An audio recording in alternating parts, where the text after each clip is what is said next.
On the other side of the perforated door would be a piece of plexiglass, and this is not the same plexiglass they use. They use a thicker version, a stronger version, something that's not easily broken. And what we do is we fish line. We'll take a piece of envelope, something like that. We'll tie a string to it. Where do you get the string?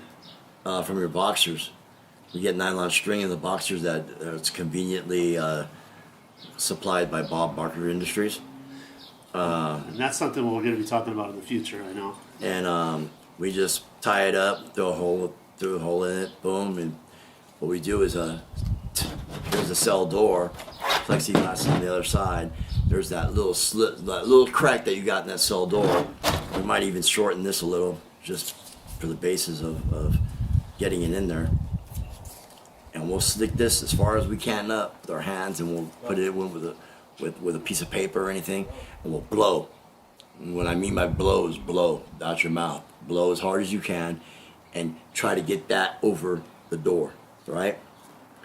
This will be weighted a little bit, and we'll feed it so it runs down the side of the cell door to the bottom of the door, and we'll just get our fish hook, grab it, and bring it back in the house. What's your fish hook? Fish hook could be just a piece of rolled up paper, a piece of magazine with an end on it, so we can grab, you know what I mean, lines that are sent when you're fishing. That's the story. But we'll get that, and then we'll have our floss, which if we have it, but they don't have it no more in prison. But back in my days, they used to let us have floss. But what we'll do is we'll get the nylon string out of the boxers, which will run 100 yards. I mean, if you take it apart carefully, and we'll double it up, triple it up, and we'll twist it in a solid bind, so it's a solid piece of nylon. And that nylon's so strong, you know. We make money bags out of it in the county back in the days, and you tie the money bag on your body, they just can't rip it off your body. It's a strong piece of material, and we'll just sit there for hours upon days upon weeks, and get this thing cut, right? And just so you see, we did it. We already did it, and there's a fraction of it. Now you got to go on for days and days in sets. Worry about the man coming through and everything. So a little bit closer so you can see. We just started just for a few minutes just to get the idea of effect of how you can see a little groove right here of the plexiglass on the top, and that's just the white stuff around it is actually the wax from, you wanted to use waxed nylon, right. Because it's stronger, Right. and that's going to actually cut through it a little But bit it gives it a lubricant too at the same time, you know, so that it don't heat up and break. I mean, so fast. It's gonna heat up and break on you anyway, regardless. So you're gonna go through so many lines, but eventually, if you have the patience and endurance, and you have to have it. I mean, you're in prison, you have to have something. You'll get it, and you'll get something like this, a finished product like this, because you're not gonna make a whole sword out of this. You're just gonna get you're gonna get enough to where it's gonna penetrate and do the job. So what we'll do, if we have limited things to do it with, and we don't have the materials, we'll just get toilet paper, which everybody gets. You actually get toilet paper in prison, and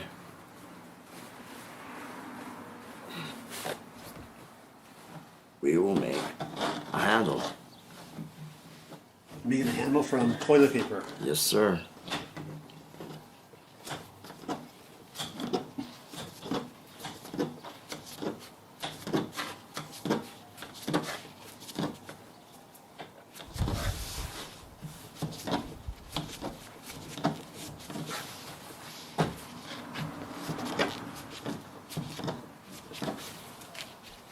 You get a rough idea where I'm going with this. Yeah. Actually, you make a thicker handle. You know what I mean? Something that'll fit like a fist pack if you gotta stab them or hit them. We just get regular water with soap in it.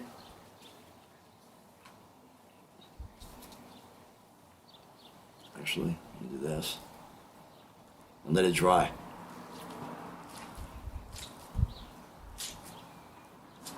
believe me, that's going to get hard. That's going to get hard as a rock. And we'll just keep on continuing doing the same process until we have a nice handle. So you keep wrapping it with more and more toilet paper once it's dried? Exactly. And this is the process we use when we have our shanks and we have to roll it up or go to a different cell, a different block, or even a different prison. We'll we'll do this process again on the other side.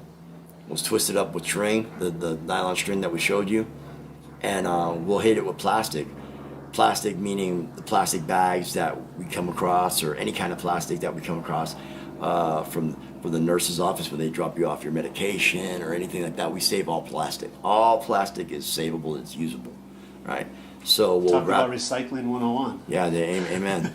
So we'll take this and we'll wrap it up and we'll make it so nothing penetrates, because this is not this is not the final cut. I would take this and I would make it a little easier to get in. I want to slit the skin. I want to get in the skin, so it's not going to be a rugged point. It'll come to a sharp point. I'll probably hit it right there.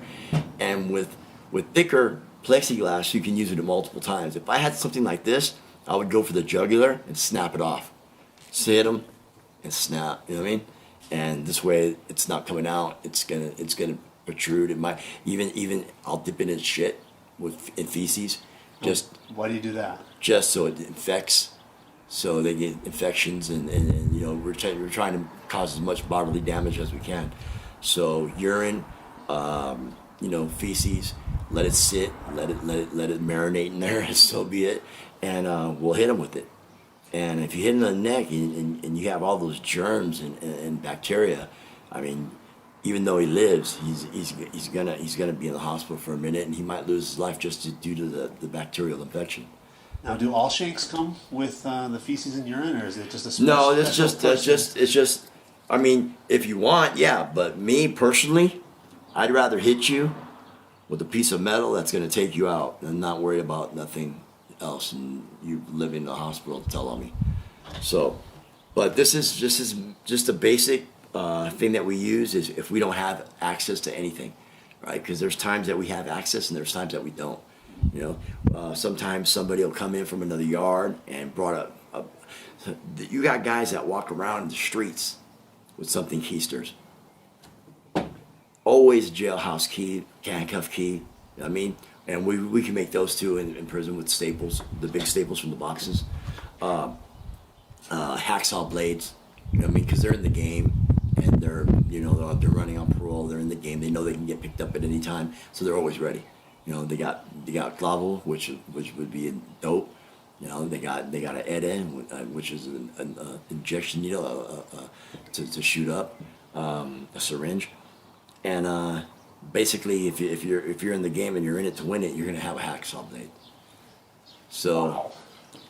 And it's not talking about a big hacksaw blade. Just the hacksaw blade that much will do you in prison. Even that much will do you in prison if you make a handle out of it. You know what I mean? Make a handle and you soften it, but you have to have the proper settings and everything, because who's going to want to hear? If you're sitting two doors down from where they kick it, they have their milk and coffee and their donuts in the morning. You're not going to be sound on the door at that at that particular cell. So this is pretty silent. It don't make a lot of noise. As you're going through it, you can hide it pretty good. And once this is hard and you got it wrapped up and it's lubricated, it's easy to hide. Not that easy, but it's easy to hide. And that's just the basics prison plexiglass shank right there. You guys also sharpen it too. Oh, definitely sharpen it. We'll go under the bed. Best place is where the walls come together, and we'll sharpen it right there, hit it on both sides, and we'll save all that powder dust, right?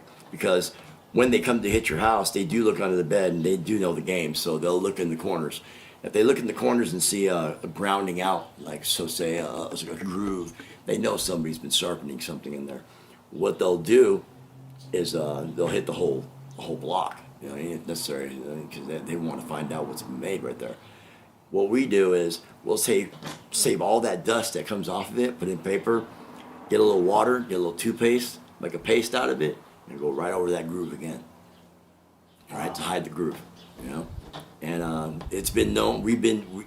People have done it that they sit there for hours and days and months and carve out the wall and hide their shank or whatever they got in there, and same process with the putty, and go over it and hide their dope or hide their whatever they have in there. And they just pick it out when And time's when necessary. time's necessary, get it. And these are like this one right here. Like I said, this is just a tutorial, and it's not the original size, but the original size would not break on you. It would go into you multiple times, and basically it'll kill you. You know what I mean? It's powerful enough to kill you. I mean, you don't need that much to penetrate the chest cavity if you can get it and get in the heart or under the armpit. Is that where you're trying to go always? My favorite is well, So you've heard. Back in the day, so I heard it was the neck, because people tend to get shanked in the neck and their arms go up the neck and they leave their body exposed. You know, So once the hands come up to protect the neck, then you're going everywhere else. You know, because you got hit in the neck, your blood's pouring out like nobody's business. It's pretty gross, and your natural reaction, I don't give a shit who you are, is going to go to protect your neck and hold your neck. And you're gurgling on your own blood. You can't breathe. You know, it's getting into your lungs. There's a lot of things to it. You know, and so that's basically the Prison Shank 101 with a plexiglass in a limited access society.